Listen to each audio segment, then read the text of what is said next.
పరిశుద్ధ బైబిల్ గ్రంథంలో ఉండే న్యాయాధిపతుల పుస్తకం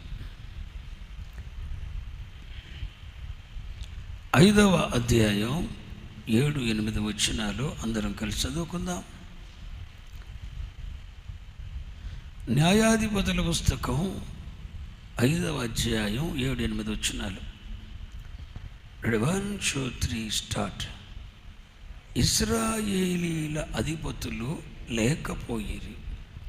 దెబోరా అను నేను రాకమునుపు, ఇశ్రాయేలీలలో నేను తల్లిగా ఉండకమునుపు వారు లేకపోయిరి. ఇశ్రాయేలీలు కొత్త దేవతలను కోరుకొనగా యుద్ధము ద్వారముల యుద్ధకు వచ్చాను. ఇశ్రాయేలీలలో 40,000 మందికి ఒక్క కేడెము కానీ ఈట కానీ. ఈ చిన్న మాట నా వెనక చెప్తారా? దెబోరా అను నేను రాకమునపు, నేను మీకు తల్లిగా నుండకమునుపు. ఆమె ఇశ్రాయేలు జీవితంలో రాకమునుపు ఎలా ఉంది వాళ్ళ పరిస్థితి? ఆమె ఇశ్రాయేలు జీవితంలోకి రాకమునుపు ఎలా ఉంది ఆమె పరిస్థితి? అదే చెప్తుంది, నేను మీ జీవితంలోనికి రాకమునుపు. ఈరోజు నువ్వు ఎక్కడికి వెళ్ళాలో తెలుసా నానా? ఒక దైవజనుడు నీ జీవితంలో అడుగు పెట్టక మునుపు, నీ జీవితంలోకి రాకమునుపు నీ పరిస్థితి ఏంటి? ఒక్కసారి ఒక 20 సంవత్సరాలు వెనక్కి వెళ్ళి, 20 ఏంటి, 25 సంవత్సరాలు ఇక్కడికి వచ్చి 25 సంవత్సరాలు వెనక్కి వెళ్ళు. నువ్వు వచ్చి 15 సంవత్సరాలు అయ్యా, 15 సంవత్సరాలు వెనక్కి వెళ్ళు.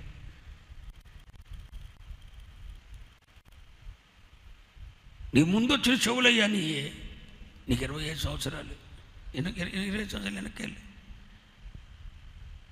ముందు వచ్చిన చెవులు గొప్పయా, కొమ్ములు గొప్పయా అంటాడు వద్దా? అదే నువ్వు ముందు వచ్చిన చెవులు కాబట్టి చెప్తున్నా. ఇంకొక 5 సంవత్సరాలు వెనక్కి వెళ్ళు. ఈ పెంటమొహమోడు నువ్వు పెట్టాడు ఒకడు ఉంటాడు, ఆడికి కూడా చెప్తున్నా. ఎక్కడ సమస్య పెట్టాలో, ఎవరికి పెడితే సెట్ అవుద్దో, ఎక్కడ పెట్టాలో అక్కడ పెడతాడు. ఆ అభిషేకం అట్టంటి ఉంటుంది. సైతాన్ని ఒకటికి అభిషేకం ఎత్తుంది, అసలు ఎక్కడ పెట్టాలో అక్కడ పెడతాడు. నువ్వు మళ్ళీ ఏమీ ఎరగాను బాబాయి గారు, నేను దీనుడను దరిద్రుడను, నన్ను ఎవడు చూస్తాడు, నన్ను ఎవడు పట్టించుకుంటాడు అన్నట్టుంటుంది ఆడి పరిస్థితి. అందరి సంగతి తెలుసు. అట్లాంటి అభిషేకం కలిగిన వాళ్ళందరూ కూడా ఒక 15, 20, 10 సంవత్సరాలు వెనక్కి వెళ్ళండి. ఒక దైవజనుడు మీ జీవితంలోకి రాకమునుపు మీ పరిస్థితి ఎలా ఉందో ఒక్కసారి ప్లీజ్ వెనక్కి వెళ్ళండి. అది గుర్తు చేస్తుంది దెబోరా. నెక్స్ట్ ఇంకో మాట అంది, నేను మీకు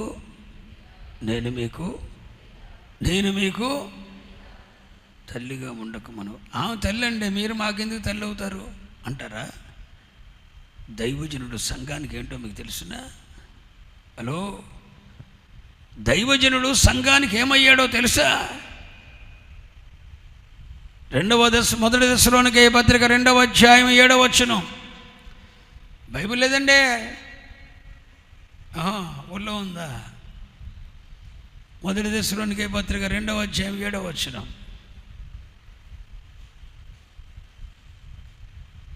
చదవండి బిడ్డ. అయితే స్తన్యమిచ్చు తల్లి, అయితే పాలిచ్చు తల్లి తన సొంత బిడ్డలను కారమించున్నట్లుగా మేము మీ మధ్యన సాధువులమై ఉంటేమే. ఆ వాక్యం అలాగే ఉంచున్నానా? ఇది దైవజనుడు పౌలయ్య గారు సంఘంతో మాట్లాడుతున్న మాట. అయితే పాలిచ్చే తల్లి, పాలిచ్చే స్తన్యమిచ్చు తల్లి అంటే పాలిచ్చే తల్లి. పాలిచ్చే తల్లి తన సొంత బిడ్డలను కారవించున్నట్లుగా, పోషించున్నట్లుగా, బాధ్యత వహించినట్లుగా ఎలా ఉంటుందో మేము మీ మధ్య అలా ఉన్నాం అని చెప్తున్నాడు దైవజనుడు పౌలయ్య గారు. నా సొంత మాట కాదు, నా సొంత వాక్యాన్ని రాసుకోవాలని బైబిల్లో రాయాల. పౌలు అపోస్తలుడు చెప్పిన మాట అది. ఒక పాలిచ్చే తల్లి, హలో, స్కూలుకు పంపించే తల్లి అంటలా, స్కూలుకు పంపించే తల్లి, చదివించే తల్లి, పెళ్లి చేసే తల్లి, పెళ్లి చేసింది కానండి ఇక వాళ్ళ జీవితంలో పద్దాగా రెడీ రెడీ పోరాటం. అప్పుడు ఒక ఇంటోడైతే చాలు అంటారు ఈ తల్లులు. బాబోయ్, ఓ నాయనో, ఇంటోడైనా ఉంటుంది. వచ్చినవి మంచివి కాదు, ఇల్లు మంచిలు కాదు. ఆ వచ్చింది ఆడదే, ఇల్లు ఆడలే. వీళ్ళు ఆ అమ్మాయిని ఎంత ఎత్తారో ఆ అమ్మాయి వీళ్ళని ఎంత ఎత్తుతుందో, బాబోయ్, అది ఒక నరకం అయిపోద్ది. వచ్చిన కోడలో కూతురులాగా ఉండదు, తల్లి అత్త తల్లిలాగా ఉండదు. ఆమె టీ ఇచ్చినా నచ్చదు, ఈ పోయినా నచ్చదు, చేసినా నచ్చదు, చేయపోయినా నచ్చదు ఈ అత్తకి. పెళ్ళి చేసిన తల్లి బాధ్యత వహించుకుంటుంది. కానీ సంఘానికి దైవజనుడు ఎవరో తెలుసా? హలో, అక్కడ ఏం రాశాడు? స్తన్యమిచ్చు తల్లి, పాలిచ్చు తల్లి తన సొంత బిడ్డలను గారవించున్నట్లుగా అన్న గాడ, గారవించున్నట్లుగా అన్న కాడ చాలా నానార్థాలు ఉన్నాయి. తన పాలిచ్చు తల్లి తన సొంత బిడ్డలను గారవించినట్లుగా, పోషించినట్లుగా, బాధ్యత వహించినట్లుగా, సంరక్షించినట్లుగా, ఆ పిల్లల కొరకు సమయాన్ని హెచ్చించినట్లుగా మా జీవితం అంతా మీ కొరకు ఖర్చు పెట్టేశాను. ఒక మాట చెప్తాను, పిల్లోడికి ఒక 15 సంవత్సరాలు వచ్చిన తర్వాత టైం ఎక్కువసేపు గడుపుద్దా తల్లి? పాలిచ్చేటప్పుడు ఎక్కువ టైం గడుపుద్దా బిడ్డతో? మాట్లాడరు ఏంటండి?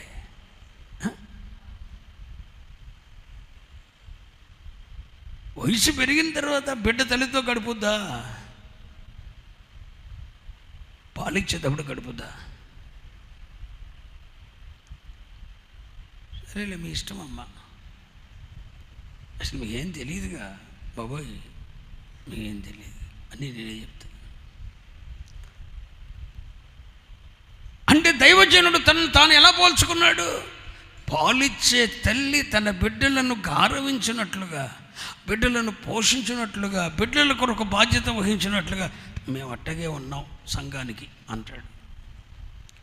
అట్లేకపోతే ఆ పురుట్లోనే పోయేవాళ్ళు. ఏ పురుట్లో? మీరు కన్నప్పుడే, మీరు యేసయ్యను నమ్ముకున్నప్పుడే వదిలిపెట్టిపోయేవాళ్ళు. ఇప్పుడు ఇక దెబోరా కూడా అంటుంది, నేను మీకు తల్లిగా ఉండకమునుపు, నేను మీ జీవితంలోకి రాకమునుపు, నేను మీకు తల్లిగా ఉండకమునుపు అంటుంది. నేను అర్థమేంటో తెలుసా? ఒక దైవజనుడు, ఒక ప్రవక్త, దేవుడే పంపిన ఒక దైవజనుడు, ఒక ప్రవక్త అసలు నీ జీవితంలోకి రాకమునుపు ఏంటి నీ పరిస్థితి? ఈ వచనం అదే నీకు గుర్తు చేస్తుంది. ఒక 15, 20, 30 సంవత్సరాల క్రితం వెనక్కి వెళ్ళావు. ఆ రోజు నీ స్థితి ఏంటి? ఆ రోజు నీ ఆరంభం ఏంటి? ఒక దైవజనుడి జీవితంలోకి రాకమునుపు నీ పరిస్థితి ఏంటి? అతడు తల్లిగా ఉండి, పాలిచ్చే తల్లిగా ఉండి నీ కొరకు ఎంత టైం కేటాయించాడు? అసలు గుర్తుందా నీకు? నీ కొరకు ఎంత టైం కేటాయించాడో?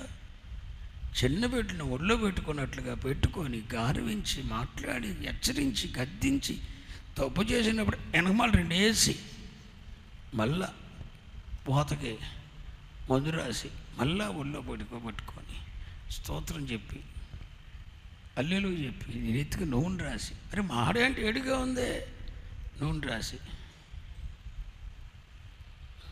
ఎంత గారవించింది తల్లి, ఎంత గారవించాడు. తల్లిగా బాధ్యత వహించలేదా? మరి ఎప్పుడైనా 980 రథాలున్న సిసెరాను జయించిన విజయ కేకేని కనబడుతుంది తప్ప, అసలు ఒక ప్రవక్త, ఒక దైవజనుడు నీ జీవితం కొరకు మాధుర్యాన్ని సమకూర్చినవాడు,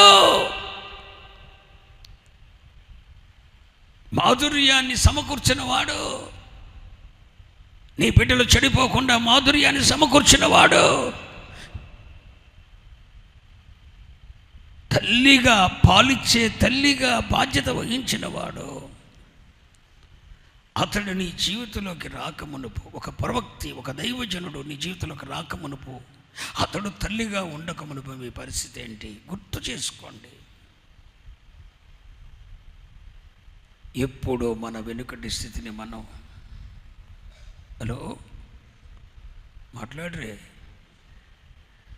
మర్చిపోకూడదు. ఏ కుంట నుండి తీయబడ్డామో, ఏ బండ నుండి చెక్కబడ్డామో ఎప్పుడు మర్చిపోకూడదు. ఆరంభం ఎక్కడ అన్న సంగతి ఏ ఒక్క క్షణం నువ్వు మర్చిపోకూడదు. 10 పైసలు లేని స్థితి ఏంటో ఎన్నడూ మర్చిపోకూడదు.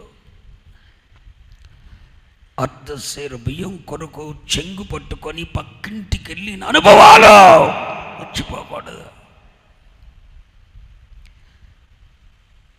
ఎక్కడోకొక్కళ్ళే బతికిపోదాం. నెత్తి మీద 4 తాటాకులు చుట్టూ కొబ్బరాకులు కట్టుకుంటే చాలు, జీవితం వెళ్ళిపోద్ది అనుకున్న దినాలు మర్చిపోకూడదు.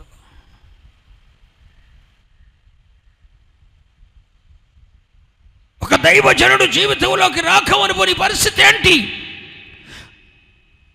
అతడు తల్లిగా ఉండకమునుపు పరిస్థితి ఏంటి? ఇక్కడ గుర్తు చేస్తుంది దెబోరా.